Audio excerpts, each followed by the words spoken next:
ವಿಜಯ ನ್ಯೂಸ್ಗೆ ಸ್ವಾಗತ.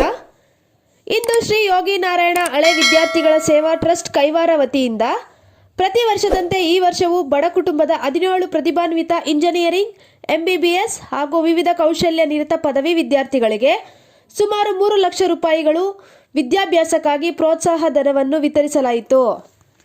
ಕಾರ್ಯಕ್ರಮವನ್ನು ಉದ್ಘಾಟನೆ ಮಾಡಿ ಶ್ರೀ ಯೋಗಿ ನಾರಾಯಣ ಧರ್ಮಾಧಿಕಾರಿಗಳಾದ ಗೌರವಾನ್ವಿತ ಡಾಕ್ಟರ್ MR ಜಯರಾಮ್ ಸರ್ ಅವರು ವಿದ್ಯಾರ್ಥಿಗಳ ಭವಿಷ್ಯತ್ತಿಗೆ ಶುಭ ಕೋರಿದರು.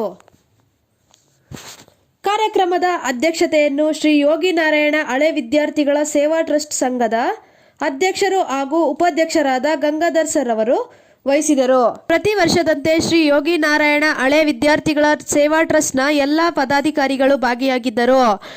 ಟ್ರಸ್ಟ್ನ ಪದಾಧಿಕಾರಿಗಳು ಹಾಗೂ ಸದಸ್ಯರು ತಮ್ಮ ಸ್ವಂತ ಹಣವನ್ನು ಕ್ರೋಢೀಕರಿಸಿ ಬಡ ಕುಟುಂಬದ ಪ್ರತಿಭಾನ್ವಿತ ವಿದ್ಯಾರ್ಥಿಗಳಿಗೆ ಮುಂದಿನ ವ್ಯಾಸಂಗಕ್ಕಾಗಿ ಅನುಕೂಲಕ್ಕಾಗಿ ವಿದ್ಯಾರ್ಥಿಗಳಿಗೆ ಚೆಕ್ನ ಮೂಲಕ ಹಣವನ್ನು ನೀಡಲಾಯಿತು.